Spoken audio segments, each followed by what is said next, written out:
दहल गया है रूस बुरी तरह से। जिस इलाके में कभी भी यूक्रेन कभी भी हमला नहीं कर सकता था, वहां तक हमला कर दिया है यूक्रेन ने।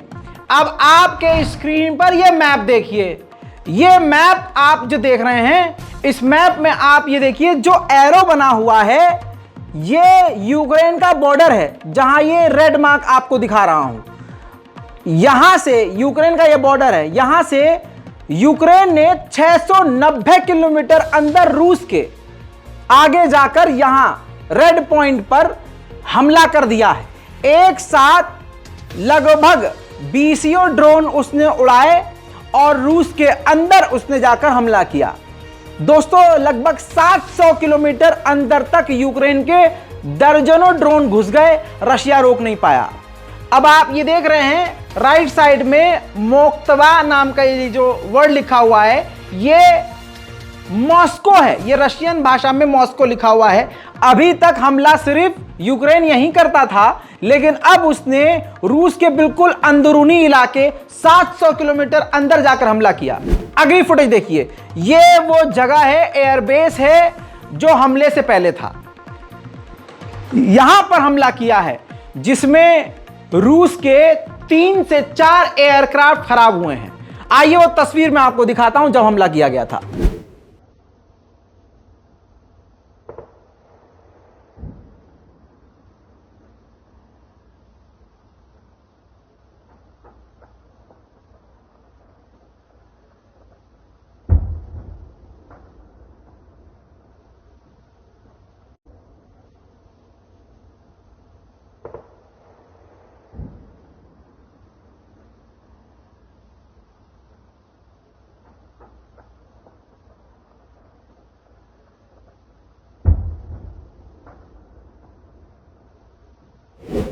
अब जो रूस को अपनी ताकत का भ्रम था, उस पर काफी फर्क पड़ा।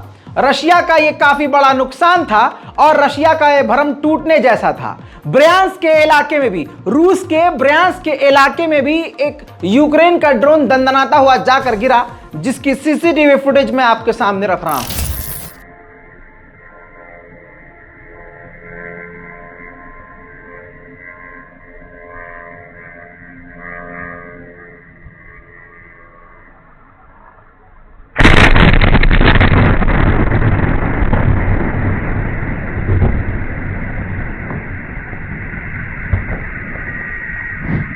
इंटरनेशनल क्रिमिनल कोर्ट ने व्लादिमीर पुतिन के खिलाफ अरेस्ट वारंट जारी किया है, जिस वजह से भारत में G20 की मीटिंग में शामिल होने नहीं आएंगे व्लादिमीर पुतिन। लेकिन अरेस्ट वारंट के बावजूद वो शी जिनपिंग से मिलने के लिए चीन जाने के लिए तैयार हैं। यानी भारत ना आकर व्लादिमीर पुतिन चाइना जाएंगे। यूक्रेन के लिए एक जोरदार तमाचा दिन दहाड़े ये है कि अमेरिका के वॉल स्ट्रीट जर्नल ने इस बात को लिख दिया है, इस साल के आखिर तक यूक्रेन की सिक्योरिटी की कोई भी गारंटी तैयार नहीं की जा सकती। यानी अमेरिका और यूरोप यूक्रेन की गारंटी, सलामती की गारंटी नहीं ले सकते। दोस्तों, उधर अब यूक्रेन के बाद रशिया ने भी यूक्रेन के खिलाफ क्लस्टर बमों का इस्तेमाल करना शुरू कर दिया है।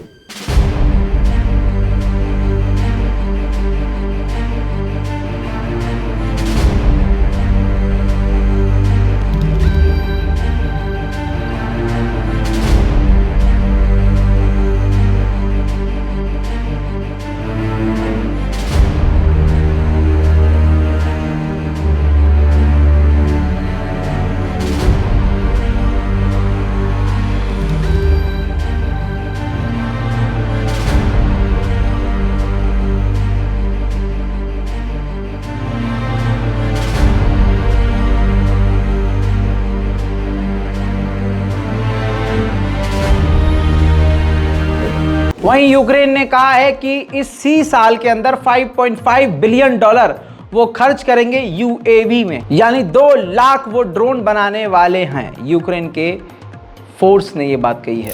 Розвідувальні дрони, то це дійсно так. В середньому за добу нашими силами безпеки і оборони втрачається 40-45 дронів. Це і найпростіших мавіків, матрісів, і великих, дійсно професійних дронів і українського, і іноземного виробництва. Тому їх неможливо забезпечити в таку кількість одночасно, їх стільки не виробляють ні в світі, ні в Україні. ця війна змінила підхід саме до використання дронів. Вони використовуються як розвідка на короткій дистанції, так само і для коригування вогню, і ударні дрони використовуються для знищення живої сили і техніки противника. Тому їх кількість постійно зростає. Їх взагалі не було, потім вони з'явились потрохи. На сьогодні ми робимо абсолютно все, щоб забезпечити якомога більше, і практично все доступне на ринку сьогодні закуповуємо. दोस्तों इसके अलावा मॉस्को, रूस की राजधानी मॉस्को के 3 स्टेशन स्क्वायर मॉल के अंदर जबरदस्त हमले के बाद आग लग गई।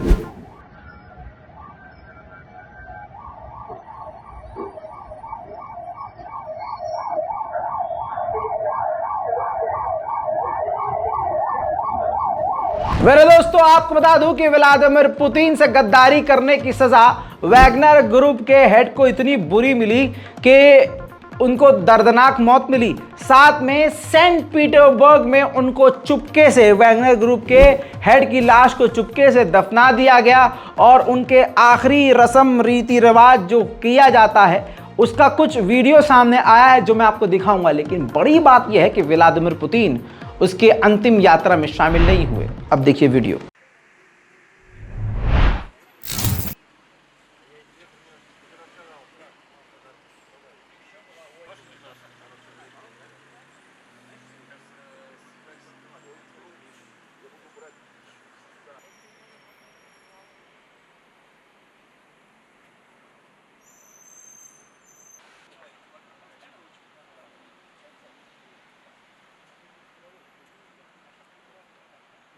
उधर रूस के Mi-35M अटैक हेलीकॉप्टर यूक्रेन पर हमला करना शुरू कर चुके हैं।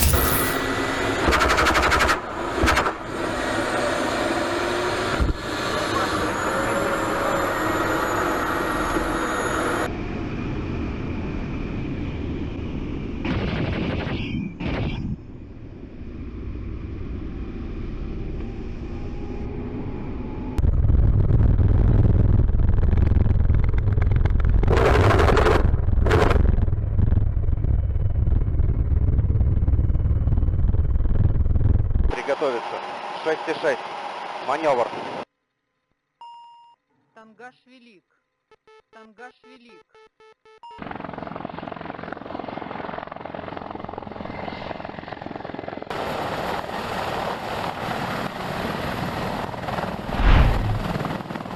रूस ने जिन यूक्रेन के इलाकों पर कब्जा किया है वहां पर भी यूक्रेन ने अपने ड्रोन हमलों को बढ़ा दिया है। सीसीटीवी फुटेज में दिखाऊंगा, ये फुटेज देखिए। इसके अंदर एक महिला बाल बाल बची है। ये महिला यूक्रेनी है और ये इलाका रूस के कब्जे में है। ये महिला जैसे ही आगे बढ़ती है, इसकी बिल्डिंग के बराबर वाली बिल्डिंग पर यूक्रेन का एक ड्रोन आकर गिरता है। यूएन ने रूस को आड़े हाथ लेते हुए बताया है कि रशिया ने जब से जंग शुरू हुई है 1300 स्कूलों को बर्बाद कर दिया है। उधर रूस के BUK M3 air defence system को भी यूक्रेन ने बड़ी आसानी से तबाह कर दिया है।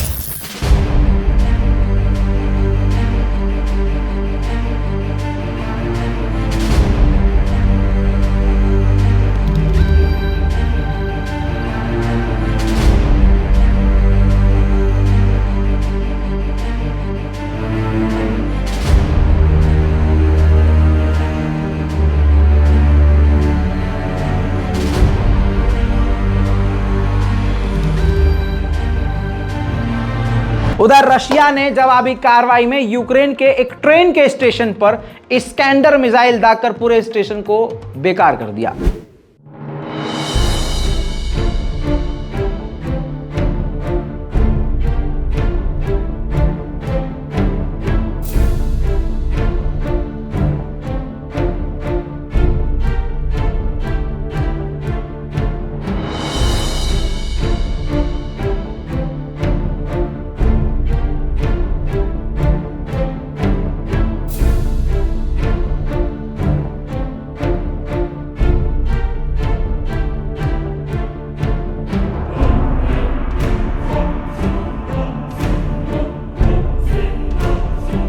उधर यूक्रेन के MiG-29 फाइटर जेट ने रूस के UAV ड्रोन को मार गिराया है।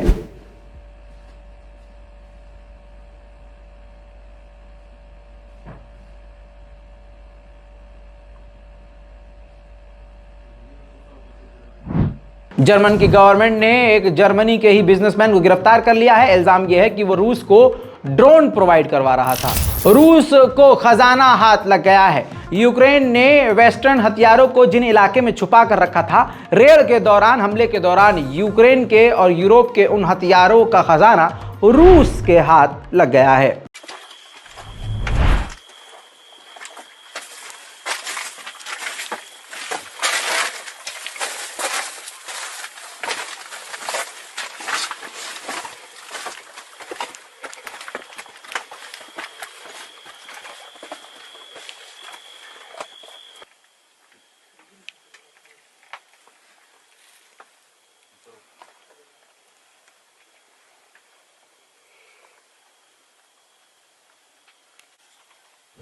खैरसन के इलाके में मौजूद जो बैंक है, उस बैंक पर यूक्रेन ने कब्जा करके अपना झंडा लहरा दिया है।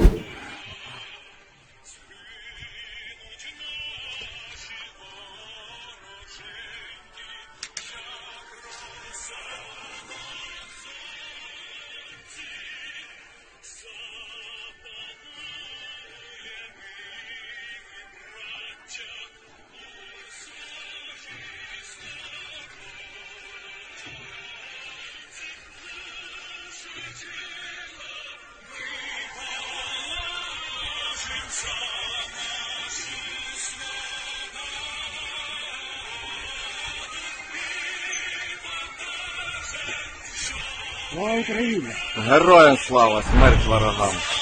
उधर रूस ने यूक्रेन की आर्म व्हीकल पर हवाई हमला किया है।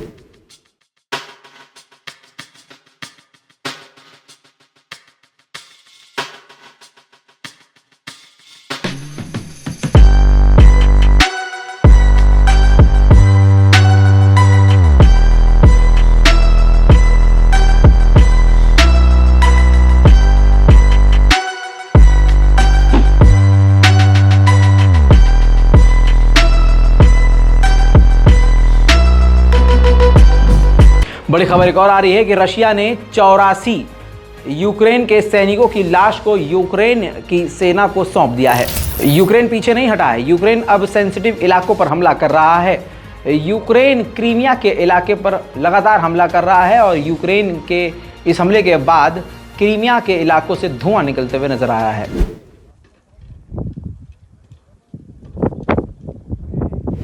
उधर अमेरिका ने एक बार फिर से $250 मिलियन की मदद का ऐलान यूक्रेन के लिए फिर से कर दिया है। उधर जर्मनी के इलाके में अब्राहम टैंक दौड़ते हुए नजर आए हैं, जो तेजी से यूक्रेन की तरफ आगे बढ़ रहे हैं।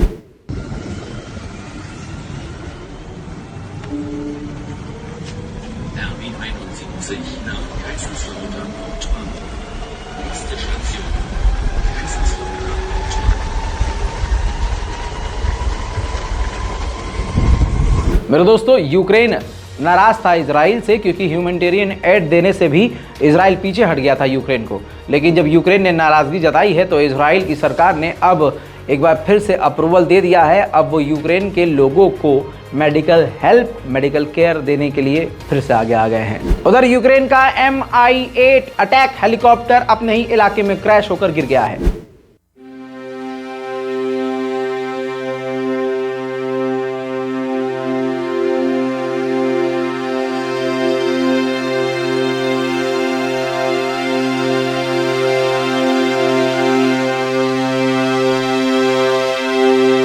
दोस्तों, वॉर अपडेट में आज के लिए इतना ही। जय हिंद।